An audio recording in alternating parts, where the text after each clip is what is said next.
tema que habíamos dejado pendiente previamente, que es el de la semiología del esófago. Vamos a completar algunos puntos más que es necesario poder tocarlos antes de pasar al siguiente tema. Doctor, buenas noches. Sí, buenas noches, ¿cómo están? Disculpe, una compañera de curso me habló y me dijo que tiene problemas de conexión, que está tratando de conectarse, pero que su internet no le deja, no le carga la página. Ya, para conectarse acá a la videollamada. Sí, o sea, puede entrar al link, pero su internet no le deja cargar la página, está teniendo problemas de conexión. Ya, no, no hay Me dijo, problema. Miren, voy a tener aquí abierta otro dispositivo para poder eh, aceptar a los estudiantes que se conecten posteriormente. Yo también he tenido un problema muy serio con el internet, se me ha cortado todo el día hasta prácticamente las 5 de la tarde que recién se ha restituido el servicio. Entonces son situaciones que en algún momento pueden suceder desde todo punto de vista comprensibles. No se preocupen, hoy día vamos a permitir el ingreso nomás a cualquier estudiante, aunque esté un poquito tarde. Muy bien, ok, doctor, yo le comunico, gracias. bien, permítanme un momento, vamos a abrir nuestra presentación.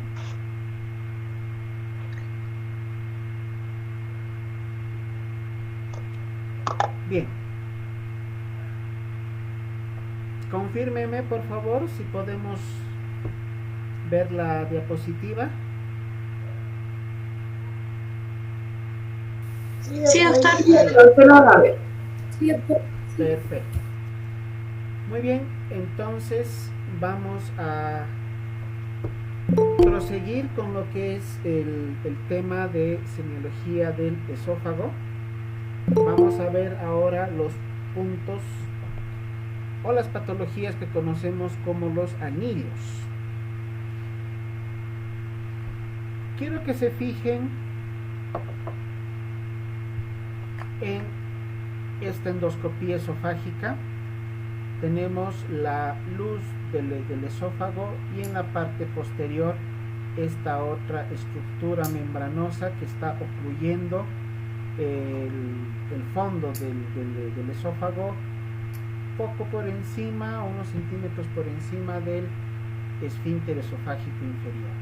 Si se fijan, esta zona central más oscura es la que queda como parte de la luz del esófago. Toda la zona de color naranja rojizo que se encuentra alrededor está ocupada por una membrana o un anillo. Este anillo se lo conoce como el anillo de Schatzki, que tiene la característica de ser una membrana mucosa muy delgada alrededor, una membrana muscular muy delgada, aproximadamente 2 milímetros, que se presenta sobre todo en la unión escamo-columnar, hablando ya de las zonas histológicas del esófago. Su etiología es congénita, pero también puede ser secundaria a la enfermedad por reflujo gastroesofágico. Por lo tanto, pueden haber estos dos tipos de etiologías. La clínica se va a caracterizar por la presencia de disfagia sobre todo a sólidos, y obviamente al estar ocluida aquí la luz esofágica se va a tener la regurgitación de alimentos, la impactación de los alimentos sólidos sobre todo, que no van a poder discurrir hacia el estómago. Se va a acumular el bolo alimenticio en esta zona y en algún momento se puede llegar a presentar la regurgitación o la salida de este contenido a través de la boca, inclusive como vómitos. Acá vemos una radiografía varitada, contrastada, en la cual podemos observar el anillo, que es esta zona oscura que se encuentra en ambos extremos y la parte central, la luz del esófago muy disminuida en relación a la parte proximal y a la parte distal. El diagnóstico se hace a través de este estudio del esófago varitado o también con la endoscopía, como vemos en las imágenes, y el tratamiento es similar al que hemos mencionado cuando hablábamos de la calasia, donde se utilizan los balones dilatadores. Simplemente es romper este anillo que está ocluyendo la luz del esófago, y de esta manera vamos a lograr restituir el tránsito esofágico para que el paciente ya no presente esta sintomatología. Otras alteraciones que podemos encontrar muy parecidas a los anillos son las membranas. Estas membranas, que tienen las mismas características, pero que son estructuras muchísimo más delgadas, que tienen la característica de presentarnos también la retención de alimentos, posibilidad de disfagia, vómitos o regurgitación del alimento, pero son estructuras mucho más delgadas, pero a la vez que ocluyen casi por completo la luz esofágica. Fíjense en esta imagen del esófago varitado, donde está la flecha blanca, vemos que la luz esofágica prácticamente está ausente. Acá en la proyección antero-posterior no se llega a observar adecuadamente, pero en la proyección lateral vemos que la luz esofágica es muy pequeña, lo que permite el paso de cierta cantidad de contraste, que es lo que nos permite la observación de esta imagen radiológica. La presencia de membranas esofágicas es característica del síndrome de Plummer-Vinson, o también conocido como síndrome de Peterson-Kelly, cuya característica es la presencia de las membranas esofágicas, que se presentan sobre todo a nivel del tercio superior o tercio medio, a diferencia del anillo de Schatzki, cuya ubicación sobre todo es a nivel del tercio inferior. Tiene un origen congénito, también se presenta en la unión del epitelio escamoso estratificado, se asocia con anemia ferropénica en adultos, porque al impedir la adecuada alimentación, el paciente puede llegar a entrar en un cuadro de anemia ferropénica por la disminución de la absorción a nivel intestinal del alimento, que no está pudiendo pasar porque se queda retenido a nivel del esófago. Pero una diferencia muy importante con el anillo de Schatzki es que estas membranas esofágicas se consideran lesiones preneoplásicas, o sea que pueden llegar a derivar en carcinomas, pueden llegar a convertirse en lesiones neoplásicas del esófago, por lo tanto ameritan un tratamiento también oportuno para evitar que el paciente llegue a un cáncer esofágico. Los divertículos son otro tipo de patologías que se llegan a presentar también a nivel de la luz del esófago, que se caracterizan por ser como bolsas, como apéndices a la luz esofágica de distintos tamaños, donde el divertículo de Zenker es el más común, también el de mayor tamaño y el que mayor grado de síntomas o el mayor número de síntomas nos va a presentar. Este divertículo de Zenker es el más frecuente, más o menos entre el 50 al 80%.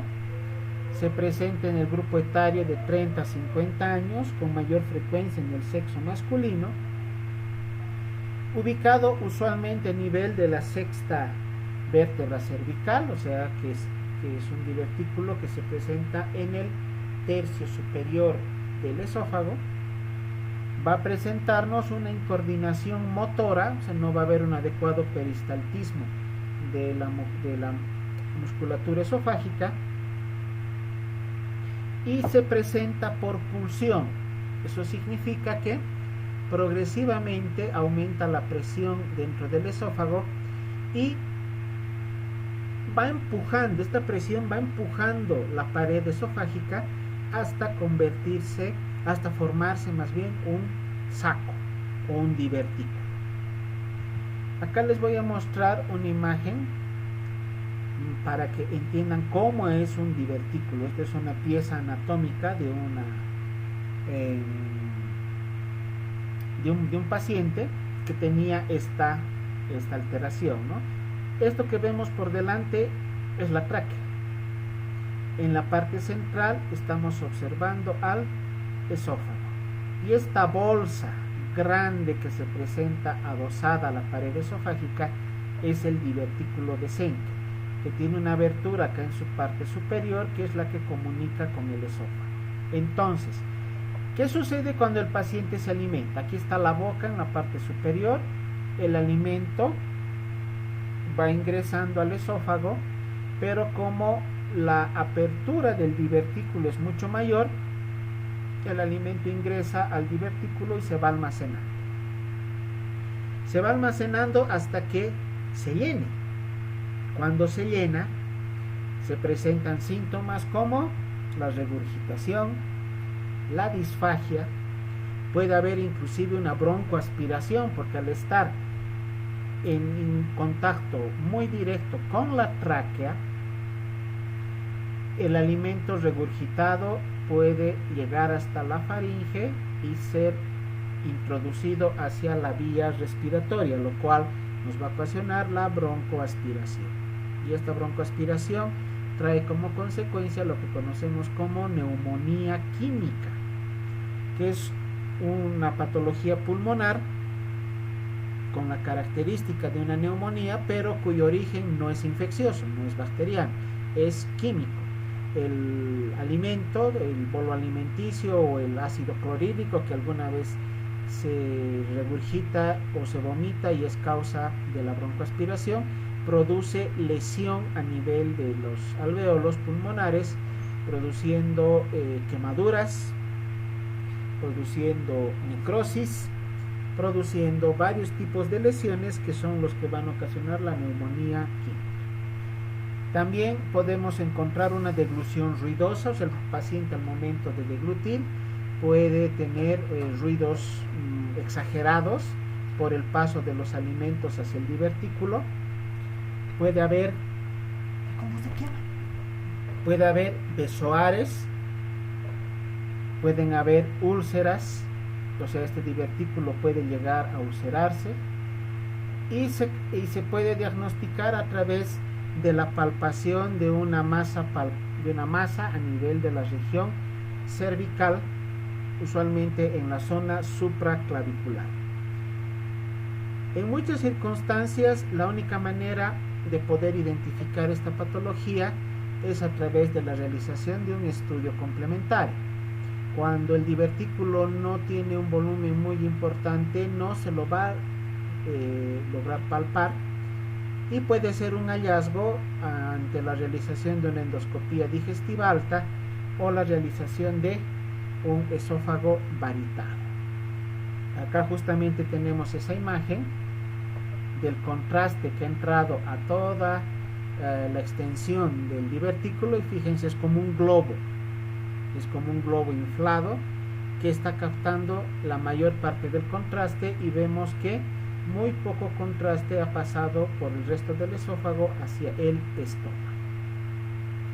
Las complicaciones que pueda tener esta patología son variadas. Puede fistulizar hacia el mediastino, fistulizar hacia la vía aérea, ocasionando la salida del contenido del divertículo hacia el mediastino, ocasionando una mediastinitis, o hacia vía aérea, ocasionando neumonía química.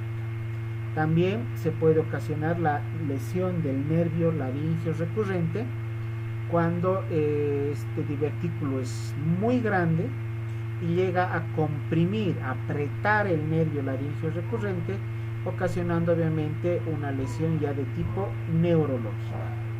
El tratamiento es quirúrgico, directamente quirúrgico.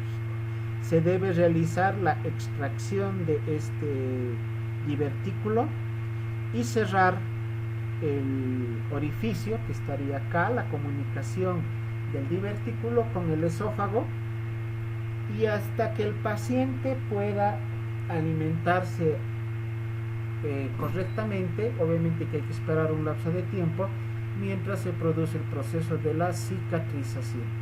En ese lapso de tiempo el paciente no va a poder recibir el alimento correspondiente por vía oral, y la alimentación se hace a través de nutrición parenteral. Esto puede demorar entre 3 a 6 semanas aproximadamente, que el esófago tardaría en cicatrizar. Otros divertículos que se pueden presentar en el esófago de menor incidencia, tenemos el divertículo medio, que se presenta a nivel del tercio medio del esófago, más o menos a 10 centímetros de distancia del esfínter esofágico superior, que puede ser secundario a una enfermedad inflamatoria crónica del mediastino, como una mediastinitis, pero también se encuentran causas ya microbiológicas. En este caso hablamos de la tuberculosis y la histoplasmosis como las causas infecciosas más frecuentes. Estos divertículos medios pueden llegar a ser asintomáticos dependiendo mucho del tamaño. El divertículo de Zenker es enorme, es grande en relación a estos divertículos medios. Los divertículos medios usualmente son como pequeños apéndices, como pequeños pólipos, que pueden llegar a ser completamente asintomáticos y llegar a ser diagnosticados a través de hallazgos en las radiologías o en los estudios complementarios. Al igual que con el divertículo de Zenker, puede llegar a presentarse complicaciones como las fístulas de esófago hacia la vía respiratoria. Los traumatismos esofágicos son considerados como patologías raras del esófago. O sea, para que el esófago sufra un traumatismo, debería presentarse una lesión, una agresión física, un traumatismo a nivel de tórax o de región cervical muy importante. A los traumatismos los vamos a dividir en perforaciones espontáneas o en perforaciones iatrogénicas. A eso también, esta más bien es la división principal de los traumatismos esofágicos. Se puede presentar una lesión espontánea por lo que conocemos como el síndrome de Mallory-Weiss o el síndrome de Boerhaave. Estos dos tipos de lesiones van a ocasionar laceraciones, el Mallory-Weiss, y ruptura, el Boerhaave, del tercio inferior del esófago, secundario a vómitos intensos, vómitos incoercibles, vómitos con mucha presión que van a ocasionar este tipo de lesiones. La perforación iatrogénica se puede ocasionar secundario a una endoscopía digestiva mal realizada o hecha por un personal que no tenga la capacidad adecuada, que no tenga la pericia para poder realizar el estudio, y al igual que se realiza en algunas circunstancias la perforación uterina, ¿no?, por un legrado mal hecho, de igual manera en el esófago se puede presentar una perforación por un procedimiento de endoscopía mal realizado. En la utilización de los balones dilatadores que hemos mencionado previamente, por ejemplo para la calasia o para el anillo de Schatzki, el insuflar este globito que poco a poco se va aumentando de volumen, podemos llegar a introducir al balón dilatador una cantidad de aire muy importante, y esto ser causa de lesión o perforación del esófago. También en los casos de intubación, la intubación nasogástrica, no es intubación, la colocación de la sonda, ese es el término correcto, el sondaje nasogástrico.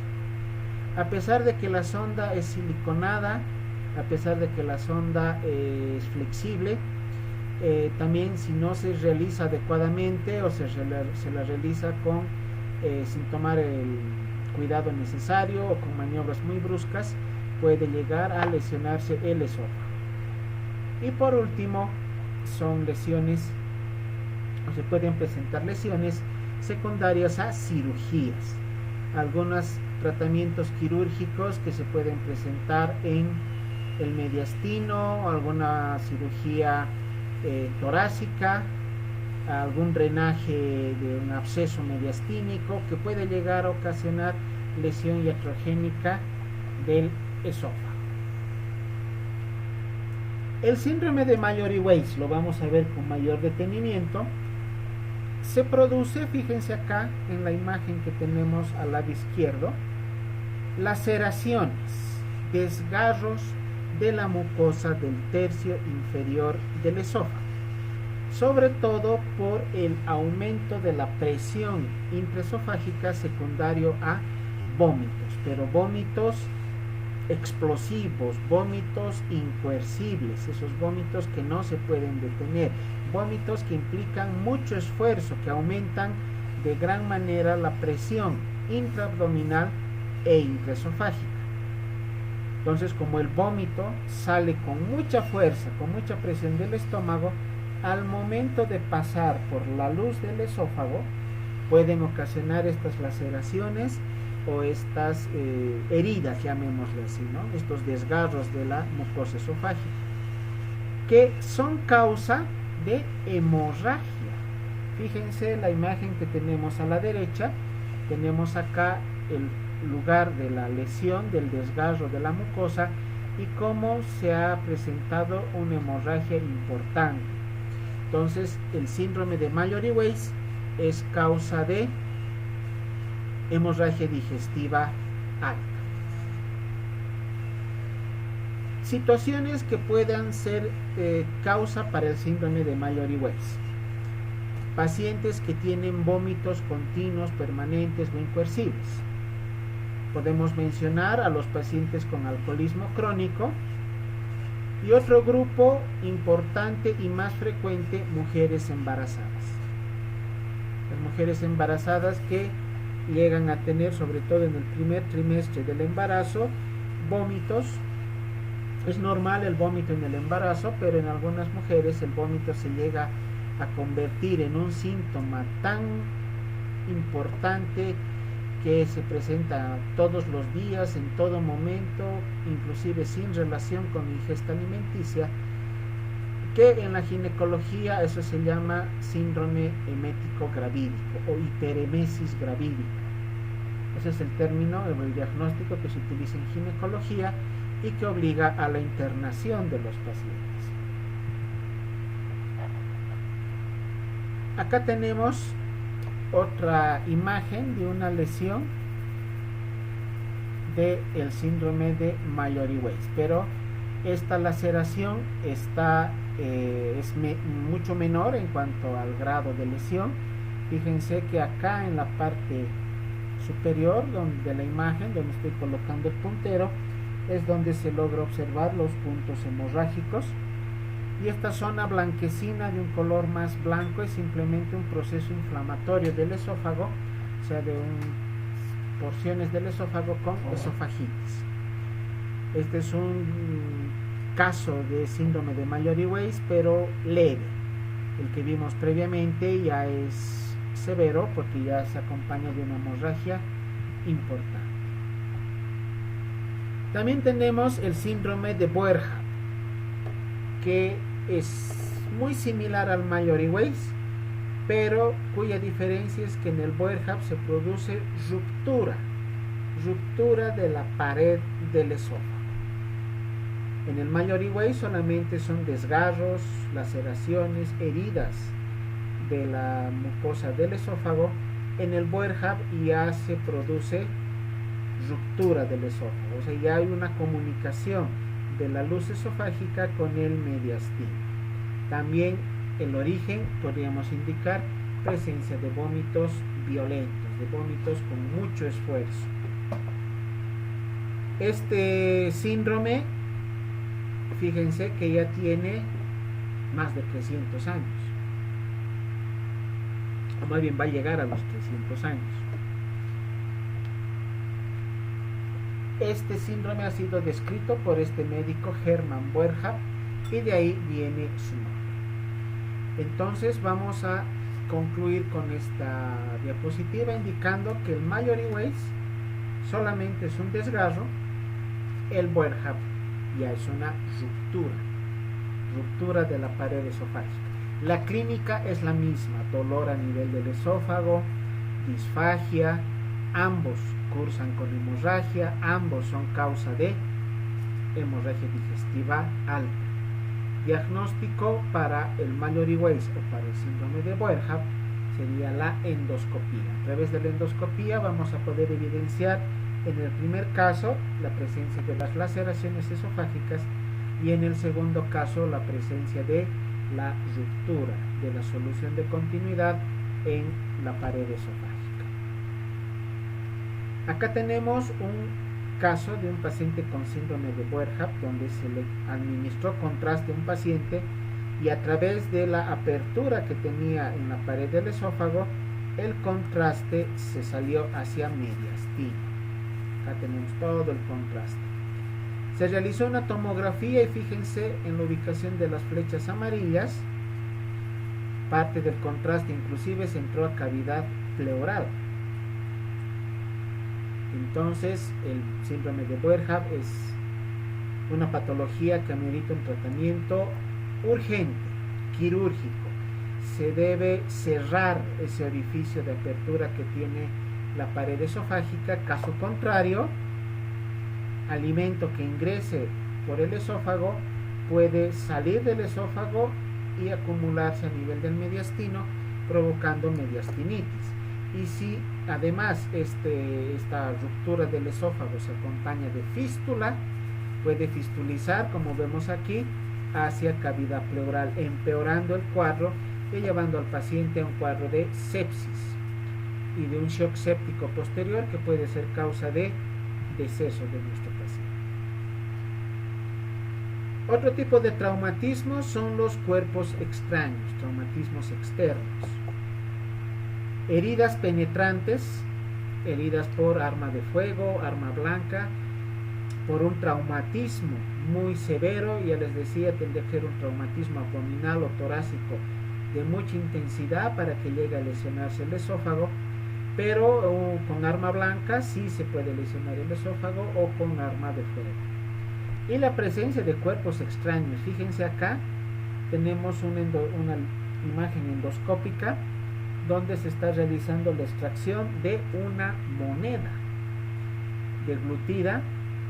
Este es un caso un poco frecuente porque cuando una persona en forma accidental degluta algún cuerpo extraño, usualmente llega solamente hasta la laringe, hasta las cuerdas vocales. Llamémosle así, es mejor que el cuerpo extraño se entre esófago que a vía aérea, porque en vía aérea nos puede llegar a producir la oclusión de la tráquea y el paciente entra en una insuficiencia respiratoria aguda y se muere en un par de minutos. En cambio, si el cuerpo extraño ingresa hacia esófago, se lo puede retirar, como estamos viendo en la imagen, a través de un procedimiento endoscópico. Juntamente con el endoscopio se introduce una pinza, se agarra el cuerpo extraño y se lo saca. Y cuando se trata de un elemento orgánico, miren, una vez yo hice este procedimiento cuando realizaba la residencia en una emergencia, no estaba el gastroenterólogo, yo estaba de guardia como residente de tercer año y llegó una paciente mujer que estaba con un dolor intenso a nivel del esófago porque había comido ¿qué es esto? Ay, no me acuerdo, algún plato con carne, y resulta que no había masticado adecuadamente el alimento y se trancó la carne, no podía pasar por el esófago. Le hicimos una endoscopía, tratamos de sacar justamente con esta pinza ese pedazo de carne que estaba incrustado en la luz del esófago, pero no salía. no podía salir. Entonces, ¿qué decisión yo tomé? En lugar de sacarla, empujarla hacia el estómago. Al ser un compuesto orgánico, en el estómago se va a deshacer y va a sufrir todo el proceso de la digestión sin ningún inconveniente. Y gracias a eso pudimos ayudar a esta paciente, porque el dolor en región retroesternal era realmente intenso. Gracias al dolor, esa paciente estaba entrando en shock, en un shock de tipo neurogénico. Se le realizó el procedimiento y la paciente, gracias a Dios, pudo recuperarse favorablemente. Acá vemos otro cuerpo extraño. Este ya es un niño, ¿no? Se ha deglutido una moneda. Es el caso anterior justamente. Esta es la radiografía que se sacó previo a la realización del procedimiento endoscópico.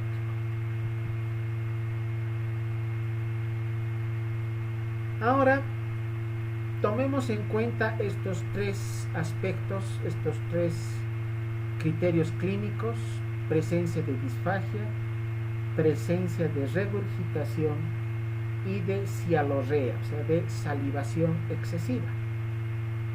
Cuando tenemos estos tres criterios clínicos en un paciente, vamos a catalogar como síndrome esofágico. Entonces, el síndrome esofágico se caracteriza por la presencia de disfagia, de regurgitación postprandial de los alimentos, inclusive postprandial inmediata, ¿no?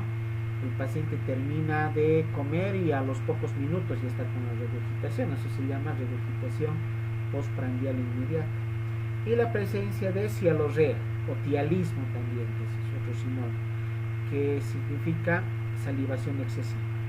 Estos son los componentes del síndrome esofágico, que podemos catalogar dentro de la clínica de las patologías esofágicas como un cuadro frecuente, sobre todo secundario a los casos de ERGI, enfermedad por reflujo gastroesofágico.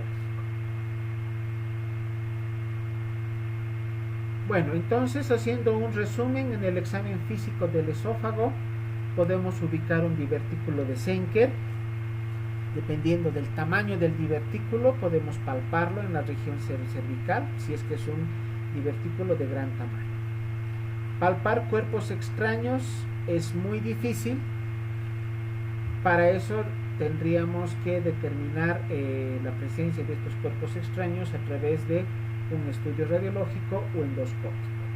También podemos determinar la plenitud, o sea, la presencia de aire en el interior del esófago. Se percute, muy difícil percutir a nivel de la columna vertebral, que es la zona más cercana a la luz esofágica, y si el esófago está muy dilatado por la presencia de gran cantidad de aire, podríamos percutir como timpanista. Y lo que hemos indicado como estrecheces esofágicas, anillos, cicatrices, tumores, cuerpos extraños, ya son situaciones que podemos determinar exclusivamente a través de los estudios complementarios. Quiero que vean esta imagen endoscópica que les presento en el lado derecho de la lámina. ¿Se acuerdan de la imagen que les mostré en algún momento sobre un esófago normal? ¿Cómo se ve el esófago normal en una endoscopía? Espero que hubieran realizado la memoria fotográfica, ¿no? Acuérdense de esa imagen y comparen con la que estamos observando en este momento. Esta lesión blanquecina que ocupa gran parte de la luz del esófago tiene una extensión bastante importante. Es un tejido de coloración blanco nacarado. A esto se denomina tejido caseoso. ¿Por qué se llama caseoso? Porque se parece al casium. El casium es el componente que tiene el queso, ¿no? Entonces, como si hubiera queso en el interior del esófago. Ese es el tejido caseoso. Y es un tejido friable. ¿A qué se denomina friable? Que al introducir la pinza para sacar biopsia a este tejido, no se lo va a poder sujetar. Es como si tuviéramos un castillo de arena y luego quisiéramos agarrar con la mano la arena, ¿no? Se nos va a escapar entre los dedos. Esa es la misma característica que tiene el tejido friable. Este tejido friable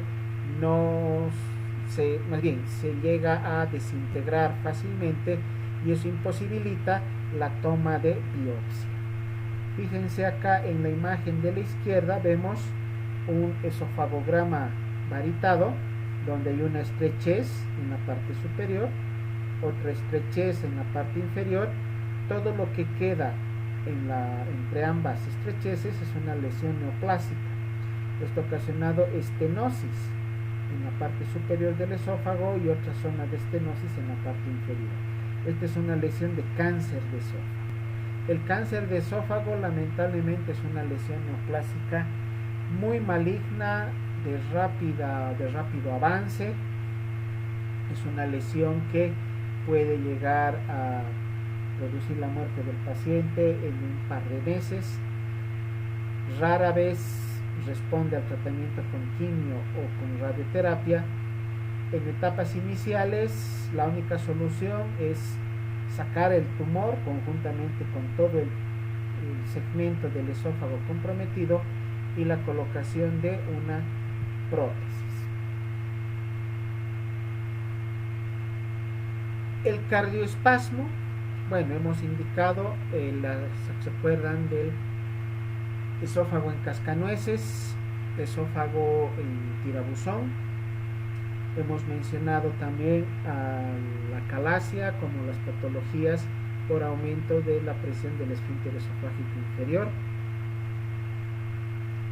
Quiero que vean esta imagen radiográfica contrastada para recordar lo que habíamos visto previamente. Un esófago distal, más bien, esófago proximal dilatado, signo de la punta del lápiz o del pico del loro, el signo de la cola de ratón, donde vemos una pequeña parte de esófago o de contraste que está pasando por una luz esofágica muy disminuida, y por debajo ya el estómago con el contraste correspondiente.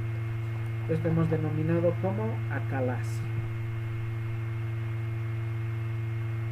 Otra patología frecuente, esta sí es frecuente, es la hernia de hiato. Existe una pequeña porción de esófago intraabdominal que se encuentra acá. Cuando aumenta la presión dentro del estómago o cuando se produce una debilidad de las fibras musculares del diafragma, el aumento de presión va a ocasionar esto: la retropulsión de la pared esofágica, ocasionando inicialmente este pequeño divertículo que posteriormente puede salir a través del orificio del diafragma en forma de un saco herniario. ¿Por qué no consideramos divertículo a esta lesión? Porque el concepto de hernia es la salida de contenido de vísceras intraabdominales por orificios naturales que tiene el abdomen. Uno de ellos es este orificio que presenta el diafragma para el paso del esófago.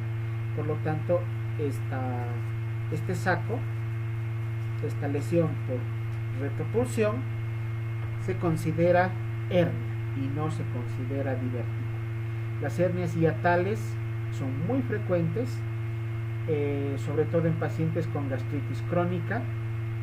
Pueden llegar a presentar pirosis, o sea, la presencia de dolor urente a nivel de la zona retroesternal de una intensidad variable muy importante, o también ser lugar de ulceraciones. Muy frecuentemente se ulceran las hernias y por ende ser causa de hemorragia digestiva alta. Las varices esofágicas. Esta imagen que ven acá es el esófago. Es una endoscopía de esófago. Si nuevamente realizamos la memoria fotográfica y comparamos con la primera imagen de un esófago normal, aquí básicamente no se reconoce ninguna de esas estructuras. ¿Qué podemos ver? La pared del esófago, pero no vemos la luz. No hay luz en el esófago. ¿Qué es lo que podemos observar? Estas dilataciones. Miren, vamos a ir circunscribiendo. Aquí tenemos una, aquí tenemos otra, aquí tenemos una tercera y una cuarta. Son como globos. Estas son dilataciones de las venas esofágicas. A esto denominamos varices esofágicas. ¿Cuál es la causa para que se presenten las varices esofágicas? La hipertensión portal, el aumento de la presión de la vena porta. Como todo el drenaje venoso del esófago llega hacia la vena porta, si existe acá está la vena porta, si existe aumento de presión dentro de la vena porta, la sangre va a sufrir un proceso de rémora. Va a volver hacia atrás y producir dilatación de todas estas venas esofágicas, que se van a observar de esta manera. Entonces, la causa para las varices esofágicas, la principal causa es la hipertensión portal. Causa para la hipertensión portal, principalmente la cirrosis hepática. Y causa para la cirrosis hepática, sobre todo los casos de alcoholismo crónico. ¿Quiénes son los pacientes que tienen entonces varices esofágicas? Los pacientes alcohólicos. Estas varices esofágicas tienen el riesgo de poder sangrar. Son como pequeños globitos con una pared muy delgada, muy delicada, que ante la deglución de un alimento caliente pueden romperse. Ante la presencia de vómito, un vómito con cierta cantidad de presión intraabdominal, estas lesiones pueden romperse. O sea, las varices esofágicas son lesiones de mucho riesgo, son bombas de tiempo que en algún momento van a estallar y nos van a ocasionar una hemorragia digestiva alta. Acá les muestro la imagen de un esófago normal. Comparemos con esta imagen en la parte inferior. Acá se ve con mayor facilidad lo que es las venas esofágicas tortuosas, muy dilatadas, a manera de, comparando con un cordón de plancha. En esta imagen central vemos de igual manera los trayectos venosos varicosos del esófago. En la imagen superior derecha, de igual manera, ya con varios segmentos varicosos que están ocluyendo la luz intestinal. Y lo que les decía acá, miren, acá hay un trayecto varicoso, otro trayecto, un tercer trayecto y un cuarto trayecto varicoso. Pero acá ya tenemos estas pequeñas zonas hemorrágicas. Esta varice ya está sangrando. Y la presencia de ruptura de varices esofágicas producen hemorragias cataclísmicas. Ese es el término, hemorragias cataclísmicas. Eso significa que el paciente entra en un shock hipovolémico agudo en cuestión de minutos y se va a morir por una anemia aguda. O sea, la pérdida de sangre es tan importante y en un lapso de tiempo tan corto que el paciente entra en un shock hipovolémico. ¿Cuál es el tratamiento para las varices esofágicas? Más bien tenemos un tratamiento clínico. Bueno, en sí es clínico invasivo, ¿no? Porque a través de un procedimiento endoscópico lo que se hace es colocar endoligaduras, así se llama, endoligaduras que se colocan en la luz esofágica a la altura de las varices para, si vale el término, apretar las venas hacia por fuera de la luz del esófago para que no sangren. Pero es un tratamiento paliativo porque a pesar de la endoligadura, en algún momento el paciente puede llegar a sangrar. En un paciente que tenga varios... Doctor, disculpe. ¿Sí? Y una vez y si es que nos llegara un paciente con estas venas ya rotas, ¿qué podemos hacer? ¿Cuánto tiempo más o menos o cómo trataríamos? Uy, si dependiendo del tiempo de evolución del paciente, de la hemorragia. Si la hemorragia es de un par de minutos, todavía estamos con la posibilidad de hacer algo. Si ya es un lapso de horas que el paciente está sangrando, no sabemos la cantidad de sangre que habrá perdido, realizar una endoligadura de emergencia, digamos a esta hora, 8 de la noche, en cualquier centro de emergencia. No está el endoscopista hasta que le llamen, que venga, que prepare el equipo y demás. Pueden pasar minutos muy valiosos y el paciente se nos puede ir. Esta es una emergencia, realmente es emergencia, ¿no? Es una emergencia que pone en riesgo la vida de nuestro paciente.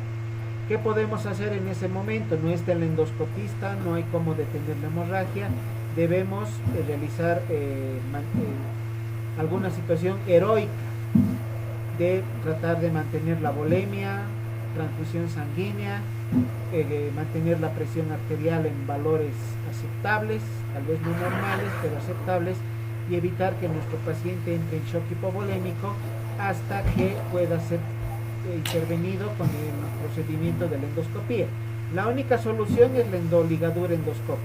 Si no se realiza eso, es como que el grifo estuviera abierto y el paciente se va a desangrar y en cuestión de máximo 1 hora, 2 horas se nos va a morir ahí en la emergencia. Entonces es un caso muy serio y es una de las principales causas de muerte de los pacientes alcohólicos.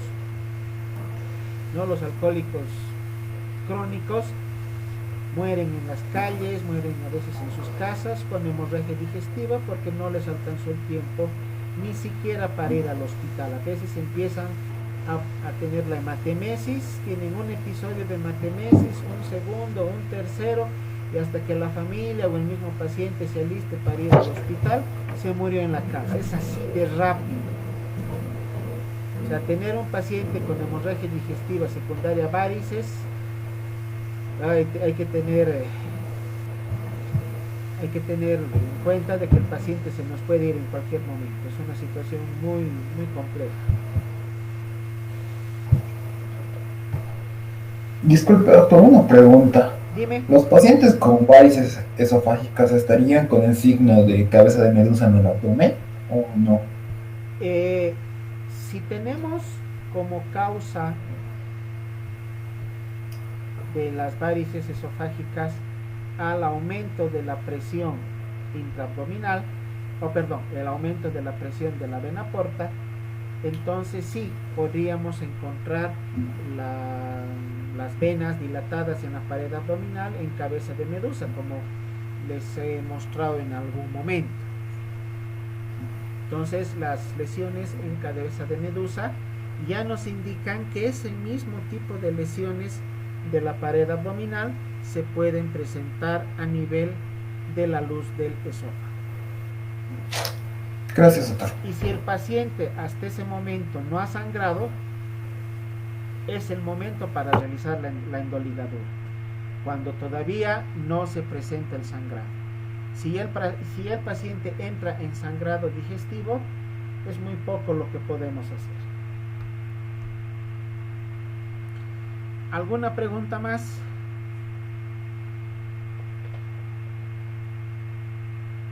Doctor, Dime. una pregunta. Mi internet muy bien. ¿Podría repetir lo de las hernias de hiato, por favor? Lo de las hernias, claro. A ver, vamos de este otro punto. ¿Qué sucede en las hernias? Vamos a hacer una diferencia entre hernia y eventración. La hernia se denomina hernia a la salida de contenido de cavidad abdominal a través de un orificio natural. Esa es la hernia. Salida del contenido de vísceras intraabdominales a través de un orificio natural. Orificios naturales que tenemos en el abdomen, el ombligo, tenemos la comunicación hacia los conductos inguinales y el orificio por el cual el esófago, los nervios neumogástricos pasan a través del diafragma para introducirse al abdomen. Esos son los orificios naturales. Si sale parte del contenido del abdomen a través de esos orificios naturales, vamos a denominar hernia. En la hernia esofágica o hernia de hiato se produce un aumento de presión intraabdominal. Este aumento de presión intraabdominal lo que ocasiona es que, como les decía en el caso del divertículo, como si algo empujara la pared del esófago, progresivamente va empujando, y esto va a ocasionar un debilitamiento de la pared del esófago y la formación de la hernia, o sea, del saco herniario. Y a mayor aumento de la presión intraabdominal, es como inflar un globo. El saco herniario se va a ir dilatando progresivamente y esto va a llevar a que el saco herniario pueda introducirse dentro del tórax, y como tiene contenido, como su estructura histológica es del aparato digestivo, se produce producción de líquido o de ácido clorhídrico, y de igual manera que en el estómago, este lugar es susceptible de poder presentar lesiones ulcerosas. Hemos indicado que una hernia debemos diferenciar de un divertículo, porque la hernia es la salida del contenido o de la pared del estómago por un orificio natural. El divertículo se produce igual por la presencia de un saco, el saco del divertículo, pero no es a través de un orificio natural, es a través de un orificio de neoformación en la pared del esófago, también por aumento de presión dentro del esófago. Esa es la diferencia entre el divertículo y la hernia, ambos en la pared del esófago, uno a través del orificio del diafragma, que sería la hernia de hiato, y otro a través de un orificio que se presenta por aumento de presión del esófago, que sería el caso del divertículo. Esa es la diferencia principal entre el divertículo de Zenker, que hemos mencionado inicialmente, y la hernia de hiato. ¿Alguna otra pregunta más respecto a este tema?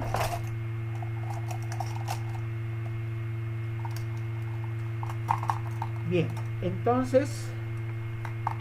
Doctor, perdón, ¿podrías repetir lo de la diferencia del divertículo con la hernia, por favor?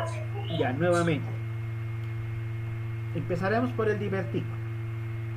El divertículo es una lesión que se produce por la formación de un saco adosado, pegado, si vale el término, a la pared abdominal, a la pared del esófago, pero que se produce por aumento de la presión del esófago, por aumento de la presión dentro de la luz del esófago.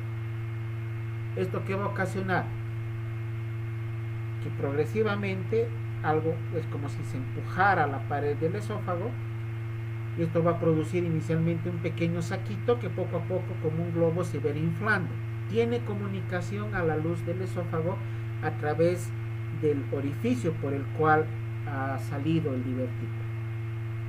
En cambio, la hernia de hiato se produce también por debilidad de la pared del esófago inferior, del tercio inferior, y por aumento de presión dentro del estómago, por aumento de presión intraabdominal.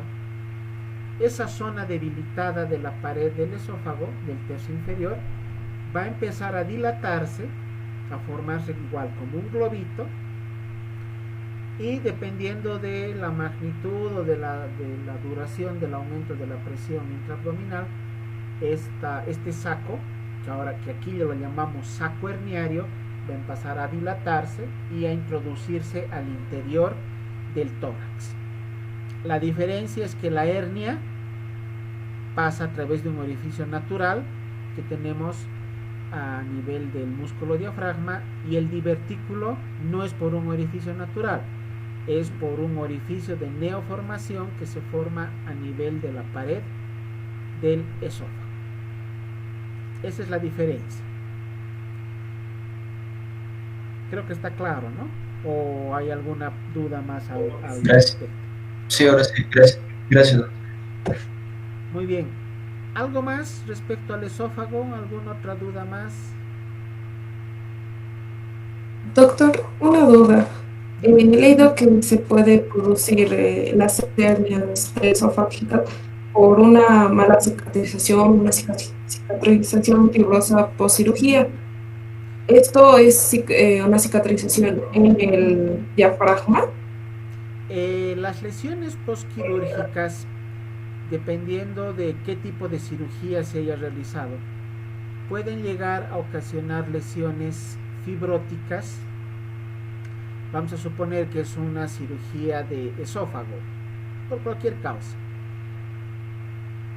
La formación de la cicatriz va a depender de las características del organismo del paciente.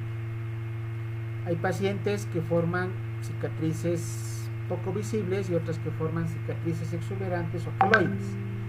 Si el paciente tiene la susceptibilidad a realizar lesiones cicatrizales exuberantes o queloides, se puede ocasionar una fibrosis a nivel de la pared del esófago por un aumento de la producción de tejido conectivo, tratando de reparar esa zona. Y esta lesión fibrótica puede ocasionar la debilidad de la pared del esófago y ser el punto de partida para la formación de la hernia. Obviamente que esta lesión debería estar en un lugar muy específico. Esta lesión fibrótica debería ubicarse en algún punto del tercio inferior del esófago, sobre todo en el esófago intraabdominal, para que a partir de esta fibrosis de la pared esofágica se produzca la debilidad de la musculatura de la pared del esófago y esta sea la causa para la formación de la hernia. Va a depender del tipo de lesión y de la zona donde se produzca la fibrosis.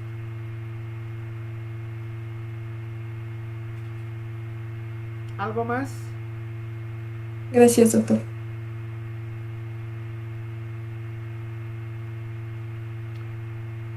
Bien, entonces, si no existe ninguna duda más al respecto,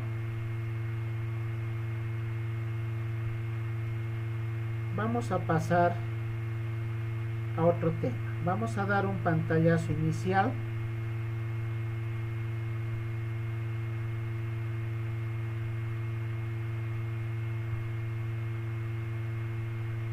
al siguiente tema, que está referido a las maniobras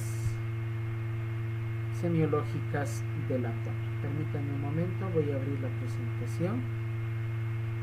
Vamos a hablar respecto a los puntos dolorosos del abdomen y a las maniobras semiológicas más importantes que podemos realizar en la exploración del abdomen.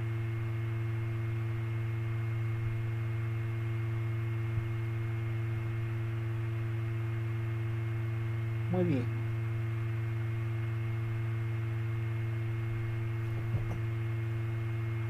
¿Pueden observar la lámina?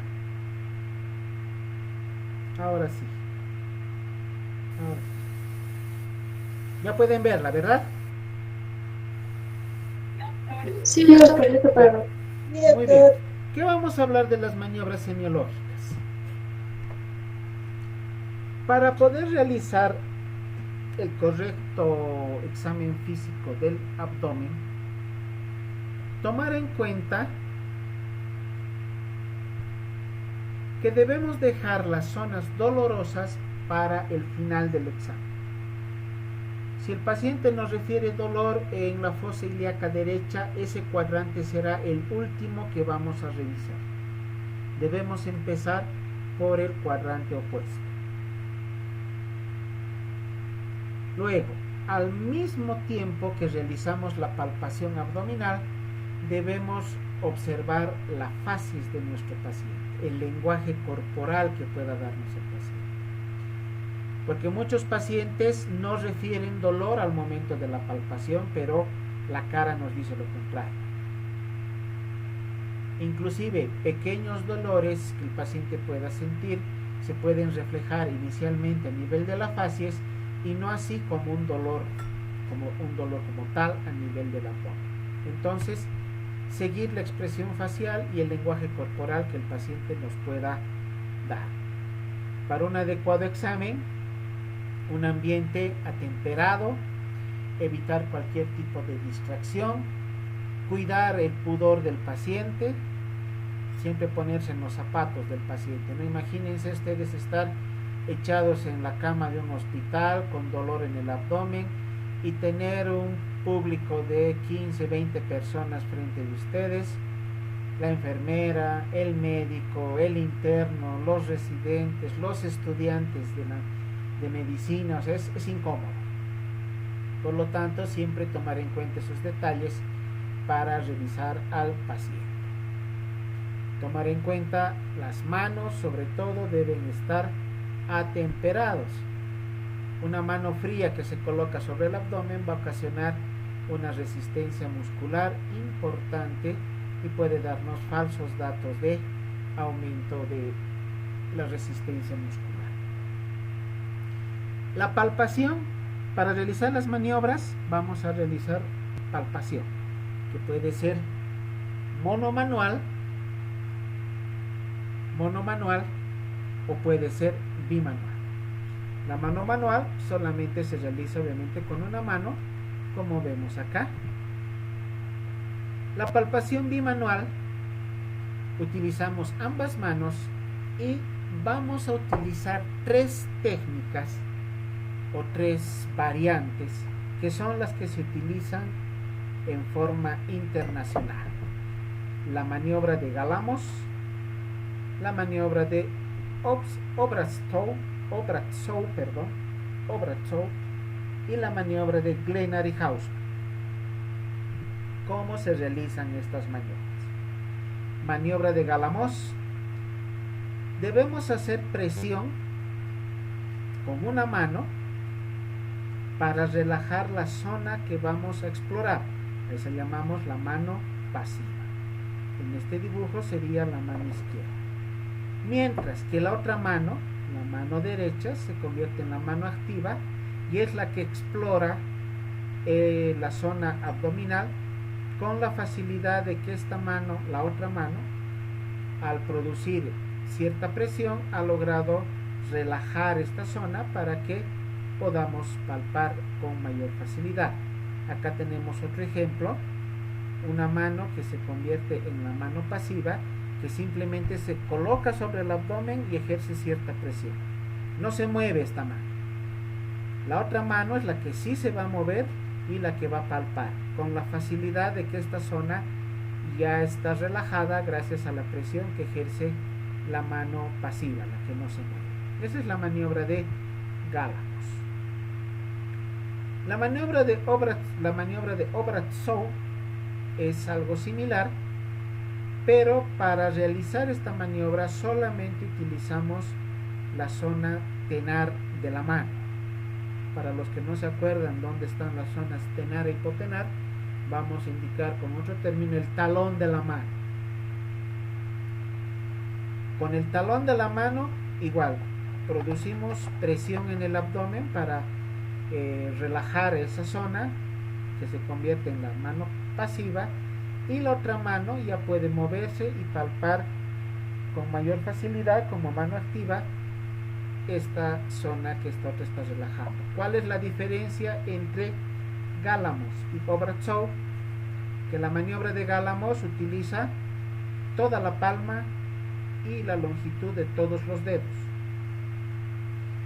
La maniobra de Obratsov solamente utiliza el talón de la mano, como vemos en esta imagen, o acá se ve con más facilidad. Está utilizando solamente la parte de las eminencias tenar e hipotenar. La maniobra de Glenary-Hausman es otra variante de las maniobras para palpar el abdomen, donde se colocan ambas manos juntas con los dedos índices superpuestos.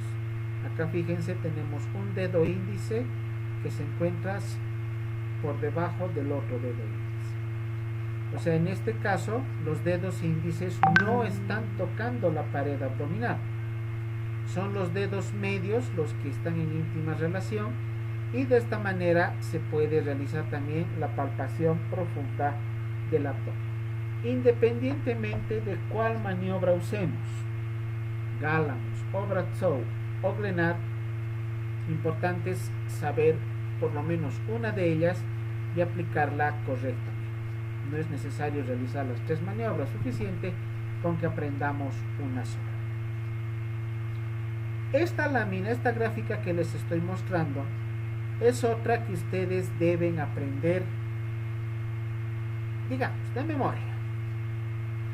Es una lámina donde les mostramos los principales puntos dolorosos del abdomen. No están todos los puntos, por si acaso, son los principales puntos dolorosos. Si tuviéramos que colocar en una sola lámina todos los puntos que hay en el abdomen, nos faltaría hoja, nos faltaría espacio y todo estaría lleno de letras, porque son varios los puntos dolorosos. Vamos a ir mencionando los más usados.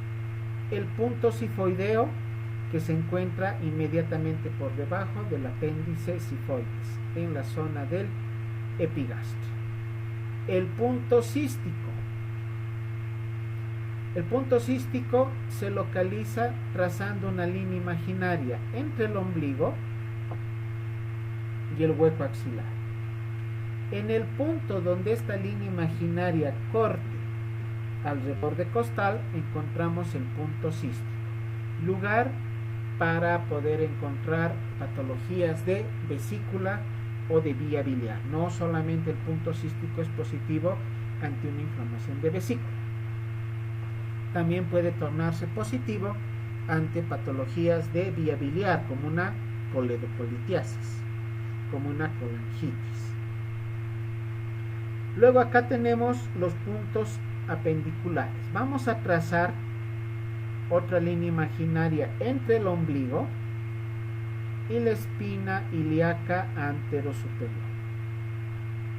En la unión del tercio interno con el tercio medio encontramos el punto apendicular de Morris. En esta misma línea imaginaria, en la unión del tercio externo con el tercio medio, encontramos el punto apendicular de McBurney. Este punto de McBurney es el más utilizado para el diagnóstico de apendicitis. No son los únicos puntos dolorosos apendiculares, pero son los más frecuentes, los de más utilización, de mayor utilización. En un varón podemos encontrar estos puntos dolorosos y diagnosticar apendicitis. En la mujer, aparte de apendicitis, debemos pensar que puede tratarse de alguna patología de ovario o de trompas, una salpingitis, ofaritis, un quiste ovárico, un quiste torcido de ovario, patologías que van a ocasionar un abdomen agudo ginecológico. Aquí también debemos incluir lo que es el embarazo ectópico, sobre todo el embarazo de tipo tubárico. En estos casos, en la mujer debemos diferenciar las patologías ginecológicas de órganos genitales internos con el apéndice. Acá vemos otros puntos ureterales, superior y el punto medio. ¿Cómo encontramos estos puntos? Tomamos como referencia el ombligo, trazamos una línea horizontal desde el ombligo y en el punto donde esta línea corta el borde externo del músculo recto anterior del abdomen, encontramos el punto ureteral superior. Trazamos otra línea que una ambas espinas ilíacas anterosuperiores, y donde esta línea corta el borde externo del músculo recto anterior del abdomen, encontramos el punto ureteral medio. En la lámina no podemos incluir al punto ureteral inferior, en vista de que este punto doloroso, el punto ureteral inferior, es de exclusiva palpación a través de tacto rectal o tacto vaginal, tomando en cuenta que el punto ureteral inferior es el punto de desembocadura del uréter hacia la vejiga, el punto donde el uréter llega a la vejiga. Por lo tanto, no se puede palpar en el abdomen, se palpa por tacto rectal o por tacto vaginal. Los puntos ureterales superiores o medios se tornarán positivos cuando se tenga un cuadro de infección de tracto urinario, las famosas itus. Infecciones de tracto urinario nos darán a la semiología de la palpación del abdomen los puntos ureterales superior y medio positivos. Ahora vamos a ir viendo con más detalle los puntos dolorosos que se presentan en cada uno de los segmentos abdominales. Inicialmente, los puntos dolorosos de estómago. Vamos a mencionar al punto sifoideo, o también llamado punto de Crubelier, que es esta zona verde que ven en la gráfica. Se encuentra por debajo, inmediatamente por debajo del apéndice sifoides. Se vuelve positivo en casos de esofagitis, la hernia de hiato que hemos mencionado previamente, en casos de gastritis o úlceras de la pared estomacal. También a nivel del estómago podemos encontrar el punto epigástrico, también denominado punto solar o punto celíaco, que se encuentra, o para encontrar este punto, trazamos una línea entre el apéndice sifoides y el ombligo. 6 centímetros por encima del ombligo vamos a encontrar el punto epigástrico, que acá lo vemos también con una coloración verde, un puntito verde. Se vuelve positivo en casos de esofagitis, reflujo gastroesofágico, gastritis, úlceras, pancreatitis, cuando hay distensión del plexo solar, o en la tosis gástrica. La llamamos tosis gástrica a la caída del estómago de su ubicación anatómica normal por lesión de los ligamentos suspensorios del estómago. Otro punto doloroso que consideramos en estómago es el punto pilórico. De igual manera, trazamos una línea entre el apéndice sifoides y el ombligo, y el punto pilórico se encontraría a 1 centímetro por encima del ombligo. Se vuelve positivo en patologías inflamatorias de píloro. Cualquier patología que llegue a inflamar el píloro, como un síndrome pilórico, puede darnos positividad en el punto pilórico. Otro punto es el punto piloroduodenal. Se traza una línea desde el ombligo hasta el hueco axilar del lado derecho. 2 centímetros por encima del ombligo, en la dirección de esta línea, se encontrará el punto pilórico duodenal, que de igual manera se torna positivo en patologías del píloro, como el síndrome pilórico, o cuando existen úlceras a nivel del píloro. Ahora vamos a ver otro tipo de puntos que vamos a encontrar a nivel del páncreas. Solamente vamos a mencionar esta lámina más. Dentro de la exploración del páncreas vamos a encontrar varios puntos. puntos. Uno de ellos es el punto de Robson. ¿Cómo se obtiene el punto de Robson? Está en la unión de los dos tercios, del tercio medio con el tercio externo, de una línea que va desde el pezón derecho al ombligo.